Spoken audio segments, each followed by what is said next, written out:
This is a KSPS PBS election special, a debate featuring candidates for Spokane County Sheriff. Hello and thank you for joining us. I'm Christy Goranson. KSPS is pleased to bring you this debate featuring the candidates running for Spokane County Sheriff. Let me introduce the candidates for the job.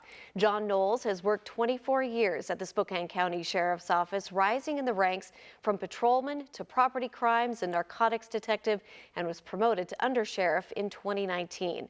Wade Nelson worked 20 years for the Spokane County Sheriff's Office. He served as a deputy in a variety of departments, including patrol, emergency management, and marine enforcement. He most recently worked as a detective in the sexual assault unit before leaving last year. Welcome to you both. Thank you for having us. For this debate, the candidates will answer questions from two Spokane journalists. Gerrett Cabeza is a breaking news reporter for the Spokesman-Review, and Nate Sanford is a staff writer for the Inlander. Before we begin, I want to go over a few of the debate rules for our viewers. These rules were agreed to by the candidates. The panel will ask the same question to all the candidates, or they can direct the question to just one. The panelist may request a follow-up to an answer. Candidates will have 1 minute for answers. Candidates will be allowed 2 rebuttals for the entire debate. Rebuttal length will be limited to 30 seconds. So let's begin. A coin flip determined that Mr. Nowels will take the first question, and that will come from Gerrett.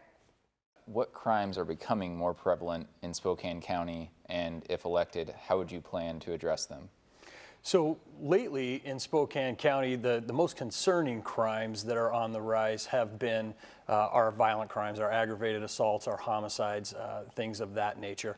I'm happy to report, with the formation of our Violent Crimes Task Force and the continued good work of our Spokane Regional Safe Streets Task Force in combination with the City of Spokane, we've been able to drive some of our aggravated assault rates and our homicide rates down a little bit over the last couple months. I mean, we're still above our 5-year average, but what we will continue to do and what our plans are is we're going to continue to use intelligence-led policing and develop a real-time crime center to help us get on the leading edge of some of these crime trends, which allows us to be a little more responsive and use all of our resources more effectively to address crime. And it's very, very effective at reducing violent crime. We also have an increase in property crimes, and we can use the same techniques and models to attack those crimes as well. All right, thank you, Mr. Nelson. Yeah, I agree with Mr. Nowels that violent crime is something that we've seen a big increase within our community, which is very disheartening. Property crime is also a big concern. I think that's what's touching most people within our community on a larger base. There's that underlying drug problem that also occurs within our community that needs to be addressed. Obviously, some legislation has made that more difficult for us to do. But the biggest thing really is our crime's been rising. It's been going up for a while. And a lot of that is because one of the majors why I'm running as well is because of our staffing levels. We really need to get to a level where we can serve the public. So for me, property crimes are touching people in their neighborhoods and where a lot of our homeless situations have been happening as well. Property crime has increased around those areas. The major crime, I agree, it's a problem. A lot of it is gang activity that's going on within our community that needs to be also looked at and resolved. But the biggest way to do that is to get more staffing so that we can put the people out there and then create the proper type of task force to address those crimes. All right, thank you. Mr. Nelson, you'll take this next question first from Nate. Yeah, so as you know, the sheriff has pledged to clear Camp Hope by mid-November. And if for some reason that doesn't happen and there are still people camping there when you take office, what will you do? I don't see it happen in November, to be honest. I know if the Sheriff's Department is going to try to take a lead and do that on our own, which is going to be really complicated because I know we don't have the staffing to manage that type of endeavor. And I also know that I haven't really seen a really cohesive plan on how we're going to do that. My plan as sheriff is to what we should have been doing from the very beginning is getting on board with the city, all the leaders and service providers that already are involved with this problem, get involved, find out what the real problem is, what the real solution needs to be, and then be a supporting agency in that, mainly with SPD, which would be the main role we would do in the law enforcement side of this, would be supporting Spokane Police Department and how we're actually going to, if it comes to a point where they do need to be moved, that we assist them, but we're not going to take the lead. They have it's their own city with their own mayor, their own city council, and their own police department. We should be assisting them, but we should have been there from the beginning. And that's, I think, where we have failed at the sheriff's office. And to say we're going to come in and do it our way at the end, I think is a little reckless. Thank you, Mr. Nowels. So it's been very clear from the beginning that Camp Hope's biggest issue has been a political football.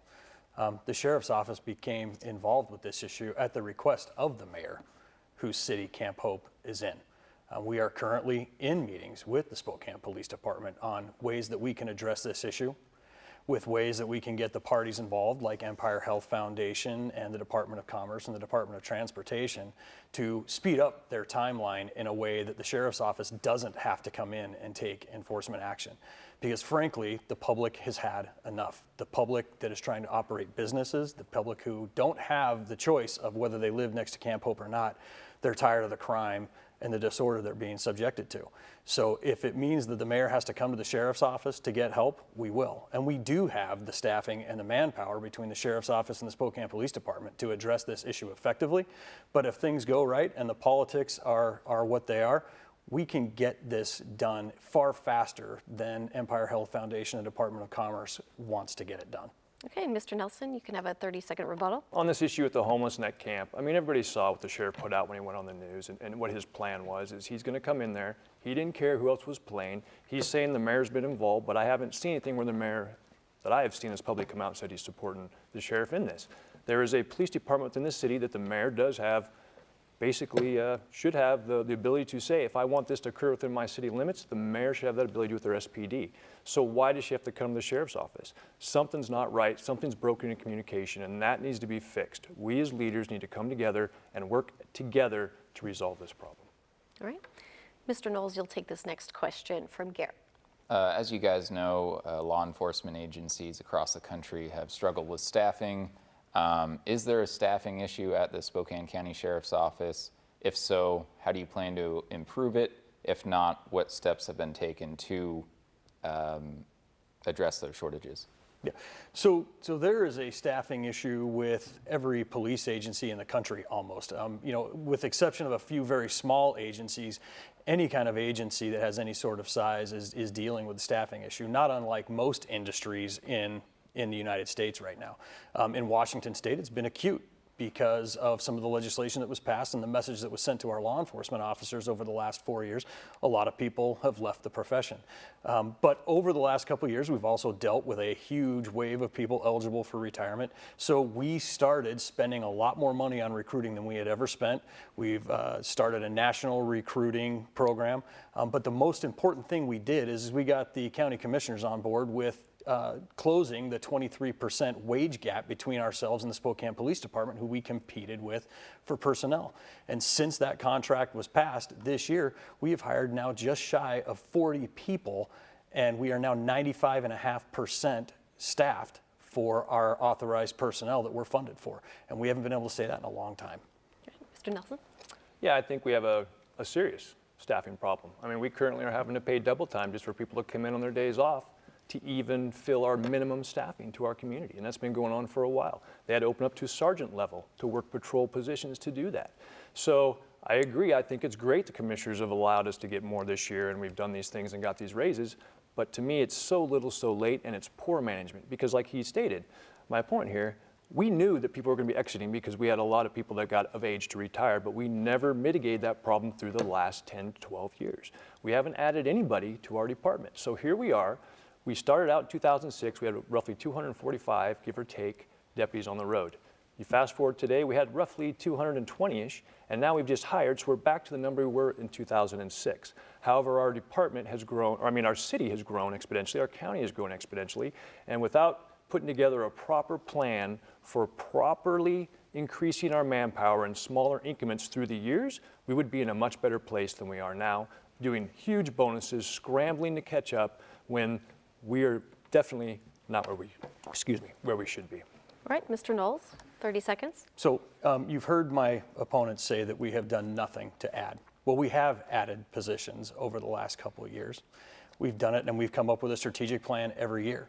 My opponent, who has never had the task of going to a county commission and asking for additional funds when funds are tight, doesn't know that you have to go to the county commission and you have to go to the public to get more funding. It turns out that in the last couple of years, since 2018 to 2022, the general fund has grown, and our property, I'm sorry, not our property tax, but our sales tax and use tax revenues have increased by almost 42%. That has allowed the county commissioners to give us the bodies that they have been struggling to be able to afford for the last couple of years. Mr. Nelson, you'll take this next question from Nate. Thank you. Do you think the sheriff's office needs more oversight or less oversight? And would you support an ombudsman's office? Transparency and openness to the public is probably one of the most important things we can do as a department. You know, I am 100% about transparent accountability. I feel we've been lacking in that a little bit in the past with our current sheriff and administration, how things have been ran. We do have, you know, a citizen advisory board and things like that that we do use. For me as the sheriff, I serve the people of this community.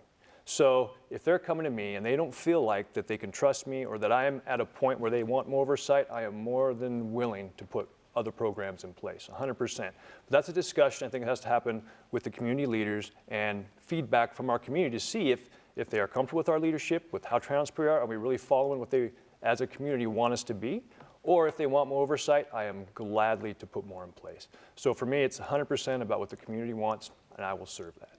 So yeah. Mr. Knowles? Yeah, I think transparency has always been a high standard for us that we always try to achieve. We do have the Citizens Advisory Board, and I was the liaison between the Sheriff's Office and the Citizen Advisory Board for a couple of years. And it's pretty incredible that we have a group of citizens who are volunteering their time to come provide oversight to the Sheriff's Office and say, listen, we want to take a look at everything the Sheriff's Office has done. They have to go through a background check. They have to go through CJIS training so they can see all of these reports and investigations without any redaction. And they can see exactly what we do and why we do it. I will tell you, there have been some times when we've been involved in some investigations where I was really impressed with the approach that our Citizen Advisory Board took to some of the disciplinary actions and things like that. And it allowed us and me personally to go back to our personnel and say, this is what the citizens think about what we do, about what you did in this particular instance. And it helps us understand what the mindset of the citizenry is. And that's critically important. So the more of that we can get, the better. Great, thank you.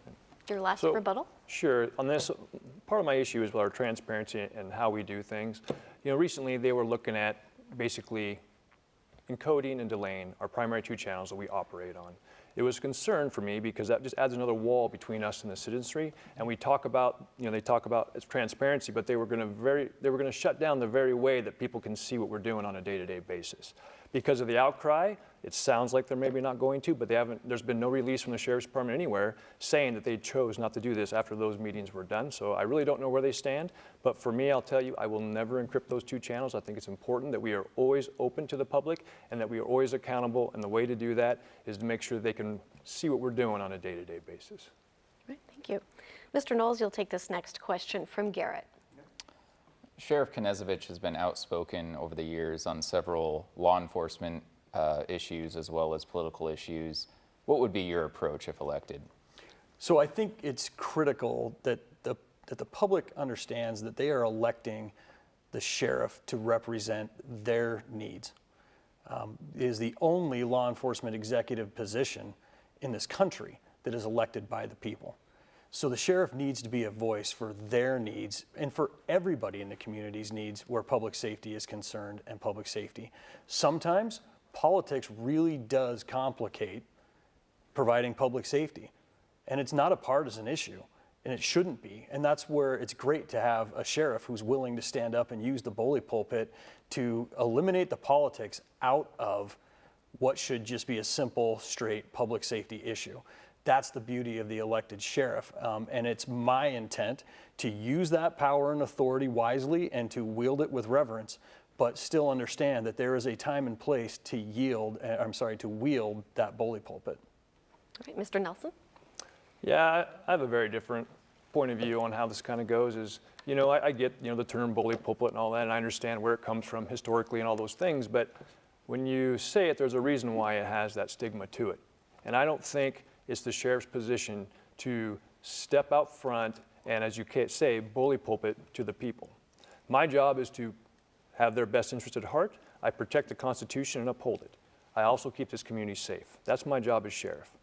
There should be no name calling. There should be no demeaning other groups. That breaks down the character of the man who's doing it, and it makes the sheriff's department, in my opinion, look a little bit petty in that regard. We're to be held to a high standard as a sheriff. I mean, we are the highest law enforcement in this community. We are there to be the voice of the people and to truly make this community safe. So for me, it's working with everyone in this community, listening to their voice, but always respectful, because that's what a true leader does. He's always respectful to the people he works with and the people that work for him. And you have to remember that this community is who I work with, and there are politicians who also work within this community that I need to be respectful and work with. All right, thank you. Mr. Nelson, you'll take this next question from Nate. Yeah, and on the subject of the sheriff's role in the community, there is a growing sort of anti-government constitutional sheriff movement in some parts of this country. And I'm wondering, both what does the constitutional sheriff movement mean to you, and what is your response to it? For me personally, it's a little sad that I'm living in a time within our nation that they have to say, are you a constitutional sheriff or not? Every citizen should be constitutional. It's the base law of our whole nation. So yes, when I say it's constitutional sheriff, that means that I am upholding and protecting the very rights that are given in that. And I don't think that we should be modifying or reading into what those mean. I think they have their core values. If you do your history, everybody understands what they were written for and what they're for. So for me, constitutional should be every citizen in our nation, because that is what governs us. It really is. So to say, are you constitutional or not, it's a concern to me when I gotta say that, yes, I do believe in the Constitution and support it. Of course I do. And I will do everything I can to make sure that everybody's individual rights are protected. That's a promise I give, because that's my role as sheriff, is to make sure that your rights do not get infringed. Thank you. All right, Mr. Knowles? Yeah, so a lot of the questions that any sheriff candidate's going to receive is around whether you're a constitutional sheriff or not. And a lot of times the people who are asking the questions are asking about the Constitutional Sheriff's Association and membership in that association. Much like Mr. Nelson said, every single one of us, law enforcement and sheriffs in particular, we take an oath to uphold and defend the Constitution. That means, our right to free speech, our right to assembly, our right to keep and bear arms. And of course, we will all vow to uphold those. But if you look further into kind of somewhat the mission statement of the Constitutional Sheriff's Association is, there's some other issues that have caused me to tell people, listen, I am a constitutional sheriff. However, I don't know that I would ever want any group to speak for me and my values, because there are a few things for the Constitutional Sheriff's Association that I don't know that I agree with. Some of their stance on some of the immigration policies that they take and the way they word them concern me a little bit. Their stance on civil asset forfeiture give me some concern as well. So I just don't want a group to speak for me in that question. Mr. Knowles, you'll take this next question from Gerrett. You both have said that the county needs a new jail. How important is that to you if elected? Oh, it is critical that we resolve this jail issue. I don't know that there's anything else that's an issue in this community right now that's of higher importance. Simply because a lot of the social disorder we're dealing with, a lot of the recidivism, a lot of the repeat offenders, not only driven by policy at the state level, but by the fact that we don't have places to put some of our offenders. There are repeat offenders for property crimes that really it's not safe to release them back out into the community, and we don't have any safe alternatives to it. It's clearly not working. I do think the jail that we need to build, we do need to modernize it to make it safe for everybody who works there, everybody who's incarcerated there, but we also need to build in programs that are actually going to deliver services to people to help them stop recidivating. And that's controlled substance use disorder treatment. There's also some mental health treatment that can be delivered, and that can be done through community courts and a whole other slew of programs. But it has to be built into the system. Otherwise, this community will keep putting repeat offenders back out on the street. Mr. Nelson? Yeah, I agree. I mean, our community, it's time for a jail. I mean, we obviously have been growing, and obviously when a community grows, crime usually kind of grows with it just because populace base and things that are going on. I also agree that there needs to be programs built into this, and there needs to be a lot of thought put into the back-end programs on how we're going to serve our community for repeat offenders, whether they're on the drugs or mental health issues or whatever ties in that makes them continually repeat within our community these crimes. I think it was a big mistake for the sheriff's office. We gave up that jail, so we have no authority over it anymore. For our short term trying to fix, because long term, yes, we need a jail, but we have to also look short term, which is probably going to be somewhat long term until we can get this funded, is how are we going to work with the existing system and make it work now? And that's a real problem. We need to make some out-of-the-box ideas on how we're going to do our nonviolent offenders. We're going to have to look at it because there's just nowhere to put them. Everybody's seen that Geiger might be closing. It's just a shame the sheriff's office doesn't have really policy input and those type of things on the jail currently, because we gave up ownership of it. So they can basically tell me as a sheriff, you can't put someone in. All right, Mr. Nowels, your last rebuttal. Well, I think it's important for the public to know that the jail does not have authority and control over release and conditions of release and things like that. That's all done through pretrial release. It's all done through county probation, which is not a function of the jail. Yes, the sheriff would love to have input on that, and clearly the sheriff's office should encourage the county to come up with solutions to do that, but that is not under the purview of the jail. Thank you. Mr. Nelson, you'll take this next question from Nate. Yeah, so after George Floyd's murder in 2020, we saw calls from activists for a variety of police reforms, including bans on chokeholds and increased body camera usage. And I'm wondering if you could name one police accountability measure that you do support, and then one that you do not support. Sure. So, police accountability is very important, obviously. When you say, like, what do you support, what don't you support, accountability is 100% what we need to do on everything. So I guess to reframe your question, you're saying what has been put in place by our department, or are you asking what the nation wants us to do in that? Well, when it comes to the kind of many different things that have been proposed, including mandatory body cameras and Sure. Restrictions on no-knock warrants. Sure.